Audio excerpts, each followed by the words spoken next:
Clint Hurt was on and was talking about this defense. And the defense was the bigger concern, I think, for most Seahawks fans going into this offseason, going into the draft. Hey, you've got to fix what was going on up front because it wasn't good.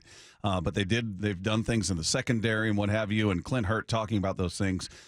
In this one, talking about just the safeties, in his opinion, being interchangeable. Yeah, you like to be left and right with safeties as opposed to having to designate somebody.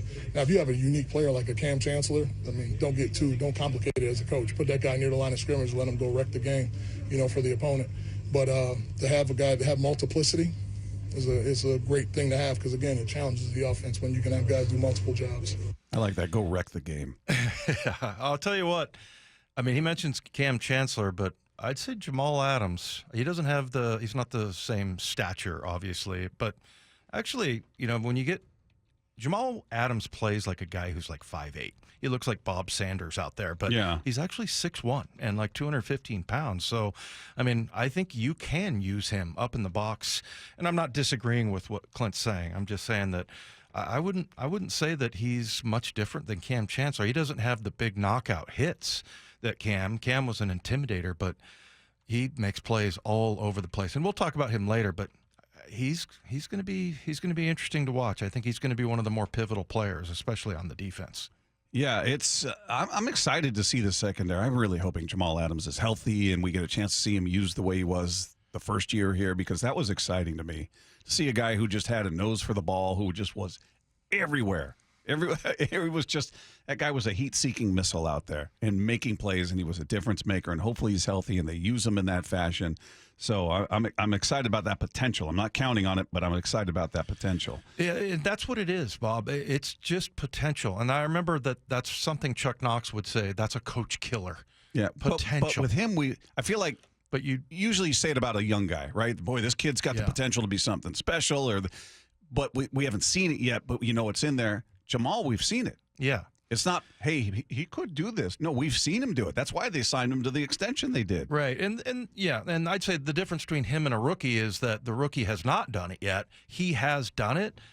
But, man, with the injuries right now, like I'm almost afraid to, get fired up about him and, get excited about, wow, they're going to get, Jamal Adams back. Because, no, I'm with you. What was it, like 12 plays into the first game? Yeah. I mean, I'm not counting on it. That's what I'm saying. I'm not counting on it. I'm hoping for it. But if we get to training camp or we get to, game one of the preseason or game one of the regular season, they're saying, Jamal's not ready, I'm not going to be surprised. I'll be disappointed, but I'm going to be like, kind of prepared for this. You're kind of foolish to count on him right now, I think. No, totally. Yeah. So it's not, it's not a criticism of him. I mean, it's just it's unfortunate. It's just very unfortunate. But and then Julian Love. I mean, we're going to see how good this guy and another guy who has got it done.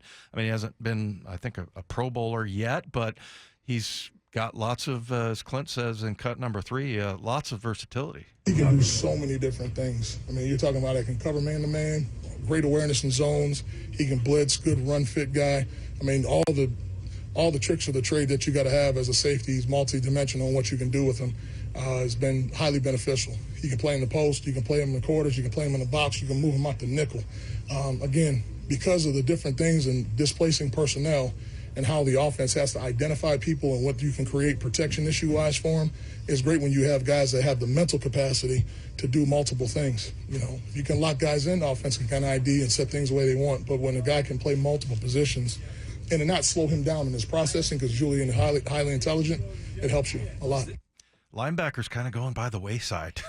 The position? Yeah. I mean, the second level guys, because you're going to see a lot of times with maybe just one linebacker in there. So are you talking like traditional linebacker as opposed to somebody like Darrell Taylor, I guess, is technically a linebacker? Or I see him. They're tweeners. I mean, wasn't Cliff technically a linebacker? Wasn't he called a linebacker? I think he was called the Leo. But I thought I thought when you looked at him position wise, they had up there linebacker. I don't know. Yeah. I feel like there's those guys, Bruce Irvin, that they're I guess technically linebackers, but they're more like defensive ends. Well, and I look at linebackers a lot like, second level guys. I mean, if you're up on the line of scrimmage, you're an edge rusher, basically. Unless they have them dropping back. But yeah, I mean, but that's kind of the way the game is going. But, you know, like we talked about the trends in the NFL for a while there, the tight end went away. This is probably 15 to 20 years ago. And, you know, there's lots of four wide formations, and tight ends have made a huge comeback. So, but yeah, it's nice to have that kind of versatility, a guy like Julian Love, and hopefully he can take on some blockers. And if, you know, that way and if you only have one guy, a lot of times one linebacker out there, you got Bobby Wagner, you got hopefully Jordan Brooks, and you got Devin Bush. So, you know, at least there's, you know, if they have to go, let's say they move, you know, Jamal Adams up to linebacker, which I don't think would be a ridiculous notion at all. You know, it's not like you're light at linebacker. Yeah.